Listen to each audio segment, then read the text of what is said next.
Good morning అండి. ఎమ్మిగనూరు ప్రజలందరికీ కూడా శుభోదయం.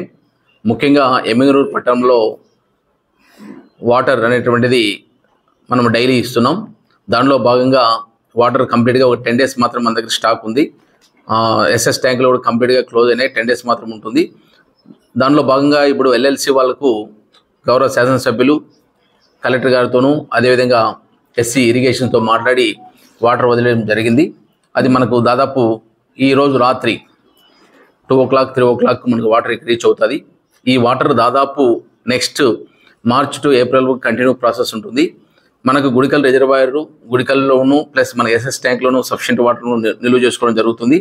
కాబట్టి పట్టణ ప్రజలు ఎవరికి కూడా దాహతి తీరే దాంట్లో భాగంగా డైలీ వాటర్ ఇవ్వడం జరుగుతుంది.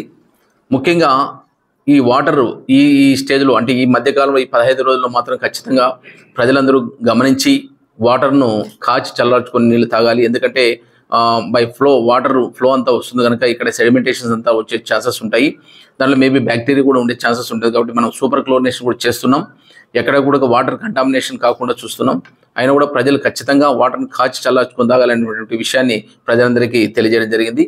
ఇప్పుడు మాన్సూన్ స్టార్ట్ అయిన తర్వాత ఎపిడమిక్ డిసీజెస్ అంటువ్యాధులు ప్రబలేటటువంటి అవకాశం ఎక్కువగా ఉంది కనుక రాష్ట్ర మంత్రివర్యులు అదేవిధంగా సిడిఎంఏ గారు అదేవిధంగా డిస్ట్రిక్ట్ కలెక్టర్ గారు ఇచ్చిన ఆదేశాల ప్రకారం ఒక టాస్క్ ఫోర్స్ కమిటీ ఏర్పాటు చేయడం జరిగింది. ఈ కమిటీలో ఏఎన్ఎం అదేవిధంగా planning secretary, ఎమ్యూనిటీ secretary, sanitation secretaries 4 secretaries కూడా ఒక టీం కాన్స్టిట్యూట్ చేయడం జరిగింది. వాళ్ళపైన ఒక నోడల్ ఆఫీసర్ని ఏర్పాటు చేయడం జరిగింది. వీళ్ళందరూ కూడా వార్డు సచివాలయంలో ఇన్స్పెక్ట్ చేయడం జరుగుతుంది. సిస్టమ్స్ ఎక్కడైతే సిస్టమ్స్ ఉన్నాయో అవన్నీ క్లీన్ చేయడం జరుగుతుంది. వాటర్ లీకేజెస్ ఎక్కడ ఉన్నాయో వాటిని అరెస్ట్ చేయడం జరుగుతుంది.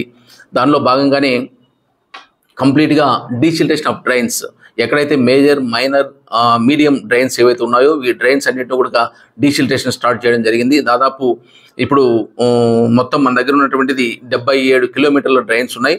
వీటిలో దాదాపు ఇప్పుడు 44 కిలోమీటర్లు మనం కంప్లీట్ చేశాం. రిమైనింగ్ అంతా కూడా ఈ మంత్ ఆఖరి లోపల కంప్లీట్ చేయాలని చెప్పి ప్లాన్లో ముందుకెళ్తున్నాం. మన దగ్గర ఉన్నటువంటి 180 మంది వర్కర్స్ అదేవిధంగా ఒక 21 మందిని మనం ఎక్స్ట్రా వర్కర్స్ని పెట్టుకొని డీసిల్టేషన్ ఆఫ్ వర్క్ చేయడం జరుగుతూ ఉంది. ఈ వర్క్ కంప్లీట్ అయిపోయిన తర్వాత ఎక్కడ కూడా వాటర్ స్టాగ్నేట్ కాకుండా వాటర్ ఫ్రీ ఫ్లో ఉండడం ద్వారా ఎక్కడ మలేరియా, ఫైలేరియా, డెంగ్యూ ఈ డిసీజెస్ రాకోకుండా అన్ని నివారణ చర్యలు తీసుకుంటున్నాం. కాబట్టి ప్రజలందరూ గమనించాలి. మనము ప్రతి ఫ్రైడే డ్రై డే కార్యక్రమం ఏర్పాటు చేయడం జరిగింది. ఎక్కడ కూడా దోమలు పెరగకోకుండా వాటి లార్వాస్ లేకోకుండా ఇరాడికేట్ చేయడానికి, కంట్రోల్ చేయడానికి మనము ఏఎన్ఎంస్ ప్రతిరోజు ప్రతి ఫ్రైడే కూడా డ్రై డే ఫ్రైడే పాటిస్తున్నాం. ప్రజలందరూ గమనించి ఎవరు కూడా వాటర్ స్టాగ్నెట్ పెట్టుకోకుండా, వాటర్ స్టోరేజ్ పెట్టుకోకుండా దానిలో మస్కిటో బ్రీడ్ డెవలప్ కాకుండా చూసుకోవాలి. ఈ విషయాలన్నీ కూడా మున్సిపల్ సిబ్బందికి సహకరించి ముందుకెళ్లాలని చెప్పేసి రిక్వెస్ట్ చేస్తున్నాను. Thank you. ఎల్సీలో కూడా ఈ చెత్తా చెదారం ఏదైతే ఉందో చాలామంది హిందూ సాంప్రదాయ ప్రకారం ఇంట్లో నుంచి వచ్చే వేస్ట్ అంతా కూడా పూజా సామాగ్రి అంతా కూడా కాలువలో పడేస్తున్నారు. దయచేసి కాలువలో పడేయకూడదు. ఇదంతా కాలువలో పడేయడం వల్ల అదంతా వాటర్ ఫ్రీ ఫ్లో ఉండవద్దు. అది కూడా మనం అదే నీళ్ళు మనం తాగుతున్నాం. కాబట్టి ఎల్ఎల్సీలో కూడా ఎట్టి పరిస్థితుల్లో వేయద్దండి. ఇప్పుడు ఆల్రెడీ ఒక హిటాచి జేసీబీ పెట్టి క్లీన్ చేయడం జరిగింది మున్సిపల్ తరఫున.